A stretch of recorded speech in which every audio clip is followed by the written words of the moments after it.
Buenas tardes.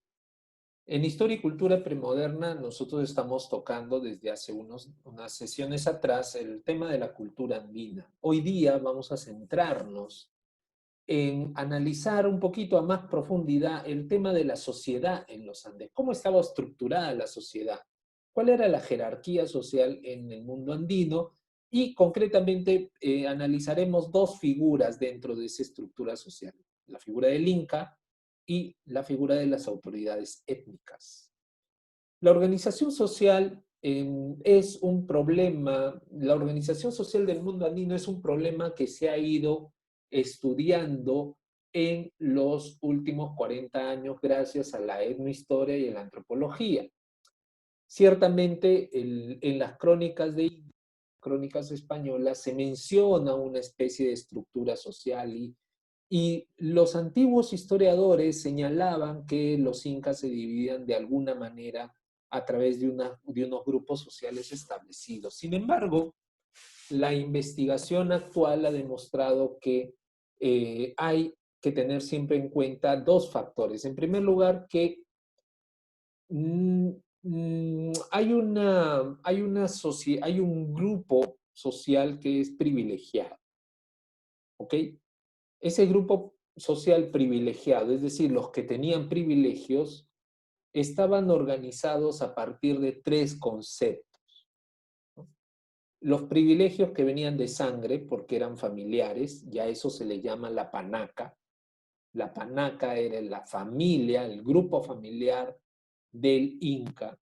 Por lo tanto, esa panaca era el grupo que tenía más privilegios.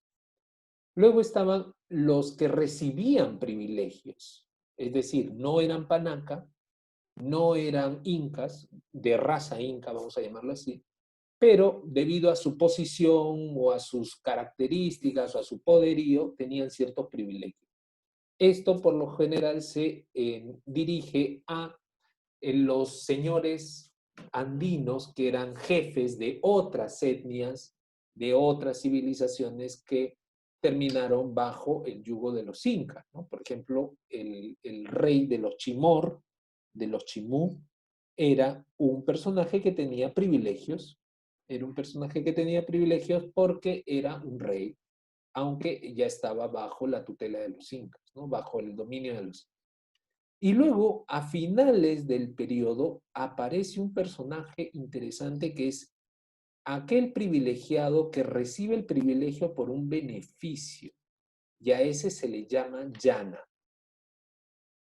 Scarlett O'Fellan, que es una historiadora peruana muy importante para el tema del siglo XVIII, habla de esta figura de los llana curaca. Los llana curaca, a diferencia de los curacas de privilegio o los señores de privilegio, el llana curaca era un personaje que había sido designado por el Inca para que gobierne un territorio y a diferencia del señor local, curaca local o del rey local, no era reconocido por la población como su jefe. Por lo tanto, era un impuesto. Por lo tanto, el Inca no tenía que darle privilegios a él, simplemente lo beneficiaba.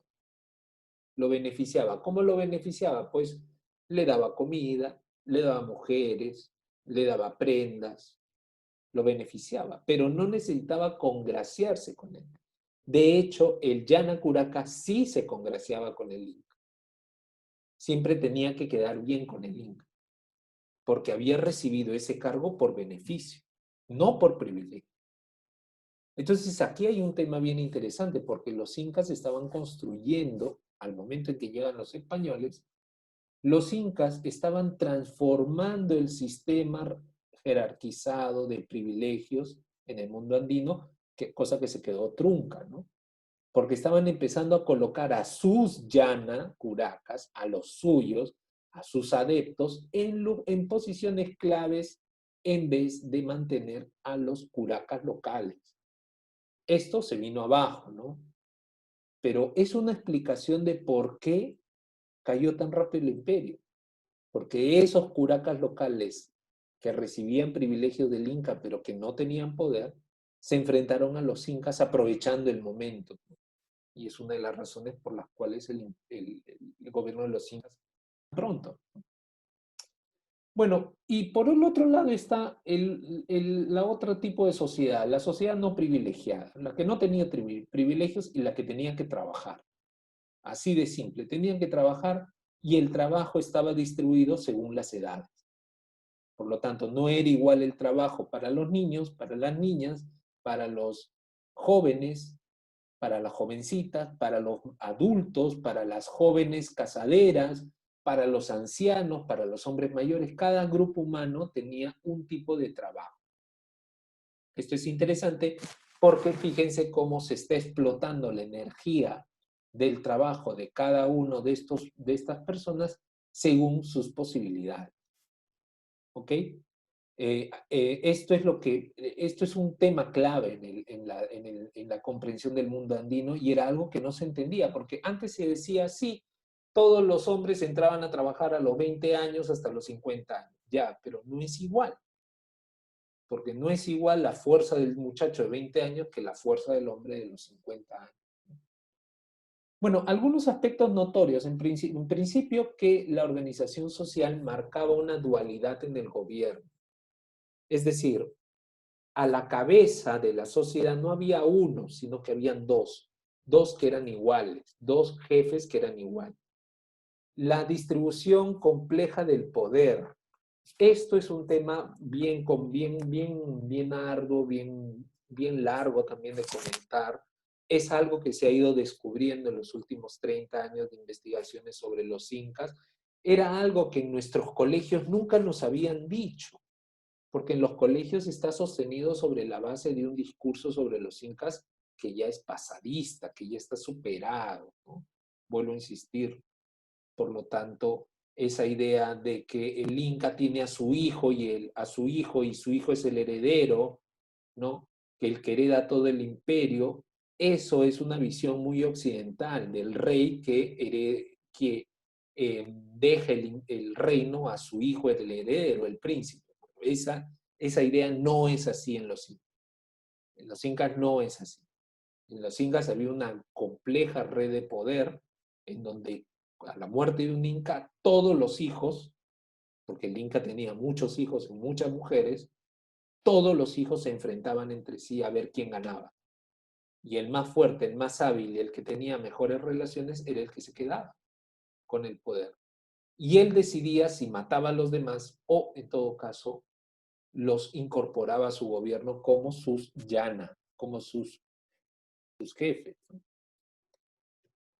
Y por último, los incas impusieron un ordenamiento decimal. No sabemos cómo se organizaría la gente en la época de los Chavín, de los Paracas, de los Mochica, de los Tiahuanacos. No sabemos cómo se organizaban.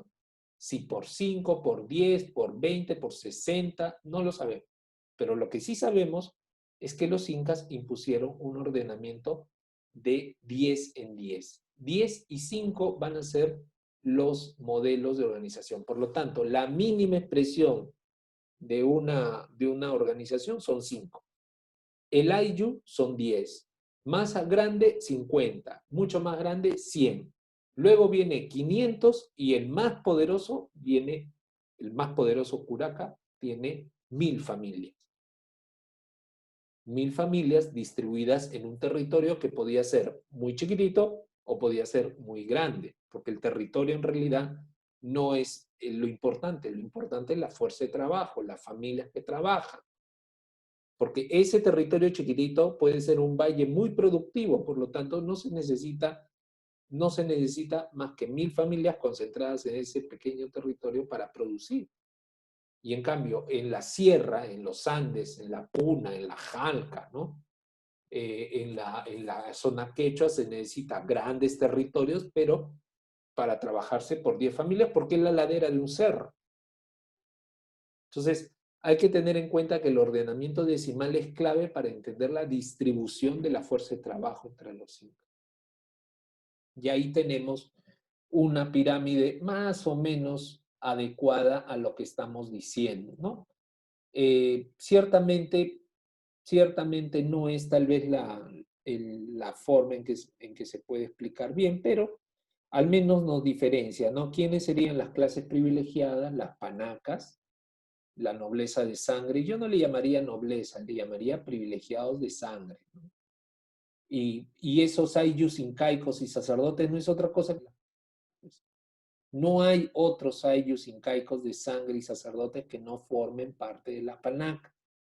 La panaca es la organización de sangre, porque son los primos, eh, son los hermanos, las hermanas del Inca, son los que forman la panaca. Y luego están la nobleza de privilegios. Yo no hablaría de los administradores, porque en realidad no existía ese concepto de administradores, ¿no? Había jatuncuracas, habían guerreros, había sacerdotes, ¿no? Vilacumus, y esos eran de privilegio porque recibían un trato especial. Y luego en las clases no privilegiadas o en el grupo no privilegiado están los jatunrunas, los hombres que trabajan, los mitimaes o mitmas, que también son hombres que trabajan, grupos familiares que trabajan, con la diferencia de que los mitmas no trabajan en sus territorios, sino que eran ordenados de ir a migrar y trabajar en otros territorios, pero trabajaban. Los llanas, que son los servidores, eran los que tenían como fin en la vida servir, porque no podían hacer otra cosa, y ese servicio se hacía en distintos modos.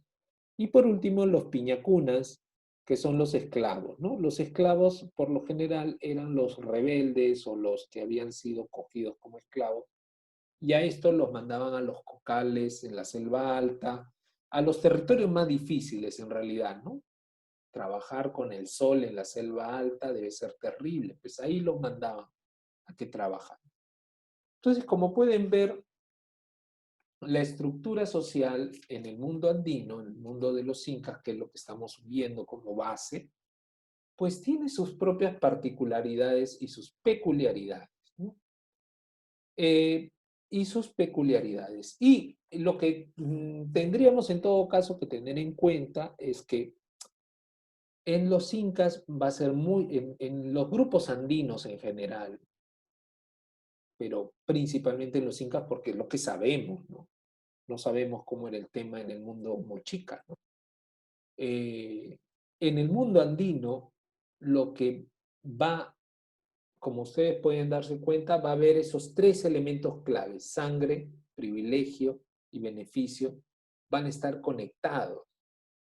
Entonces, podríamos hacer un cuadrito de doble entrada donde pongan privilegios y tipos de privilegios, ¿no?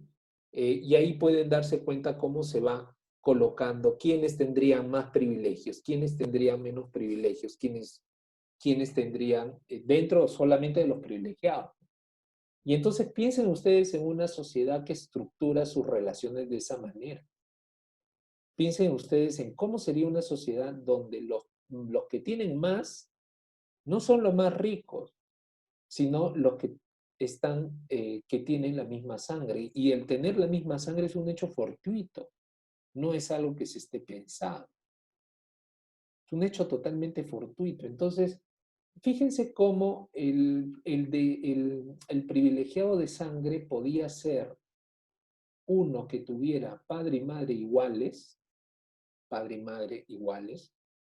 o uno que pudiera tener padre y madre distintas. Perdón, madre distinta, padre igual, madre distinta. Porque como ustedes saben, los incas se casaban con muchas mujeres, con cada una de las mujeres de los grandes curacas, de hecho, para afianzar las alianzas. Y entonces los hijos que nacían de esas múltiples mujeres tendrían las mismas oportunidades de ser incas, si tenían habilidades, que el hijo del inca con el hijo de la colla, con la colla. Tenían las mismas oportunidades.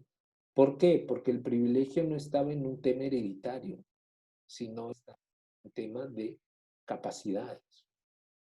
Entonces, ese es un tema que habrá que reflexionar y seguro lo vamos a hacer más adelante en siguientes sesiones. Lo que tenemos claro es que la organización social de los incas, y por extensión podemos asumir la organización social en el mundo andino, pues tiene unas características diferenciadoras que recién ahora las estamos observando y las estamos pudiendo clarificar, porque durante mucho tiempo estuvieron mediatizadas por la forma de pensar de los cronistas, como también la forma de pensar de los historiadores occidentales. Solo ahora, en los últimos 30 años, ya podemos quitar el polvo de la paja y poder hablar de los incas desde una perspectiva genuina, propia, en sus propios conceptos y desde sus propias características.